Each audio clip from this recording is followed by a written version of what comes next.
ঝাঁটু ব্লগারদের video দেখা বন্ধ করতে হবে, রাতের ঘুম উড়িয়ে দিচ্ছে। এই তো বলছি আলু ছাড়া ঘুগনি না তোমার?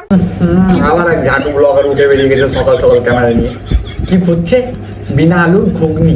গাইস তোমরা তো এখান দিয়ে ব্লগ দেখতে শুরু করলে, যেখানে ক্যামেরা স্টার্ট করলো। আমি তার আগের কিছু গল্প তোমাদেরকে বলছি ওর লাইফের। সকালে ঘুম থেকে উঠে ঝাঁটুর মনে পড়লো যে আজকে কিছু খাওয়া দরকার। কি খাবে? আলু ছাড়া ঘুগনি। ব্যাস মোবাইল নিয়ে বেরিয়ে পড়লো খুঁজতে আলু ছাড়া ঘুগনি। চলো দেখা যাক ঝাঁটু ঘুগনিকে আদৌ আলু ছাড়া ঘুগনি খেতে পারে। আলু ছাড়া দাদা বলছি আলু পাওয়া যায় না, একদমই সত্যি আলু না, রানাদা বলে দিল পাওয়া যায় না, তাও না সত্যি করে বলো পাওয়া যায় না। মায়ের দিকে খাও তো। একদমই পাওয়া যাবে না। না পাওয়া যায় দাদা, পরিমাণে খুব অল্প। ব্যাস এখানে রানাদা একটু একটু ফেটে গেছে। রানাদা আগে গেস করে নিয়েছে এই মায়ের টায়ের দিব্যি দিতে পারে, তাই রানাদা আগে ছিলেন। না না না অল্প একটু আছে। আলু ছাড়া ঘুগনি তো হবে না, তাই আমি পরিমাণে খুব অল্প দিই। আলু ছাড়া ঘুগনি হয় না, কিন্তু আমাদের এখানে ঘুগনি তো আলু দেখতে পাই না। যেটা না দিলেই নয়, মানুষ যে অনেকটা দেয় আমি সেরকম অনেক দিই না।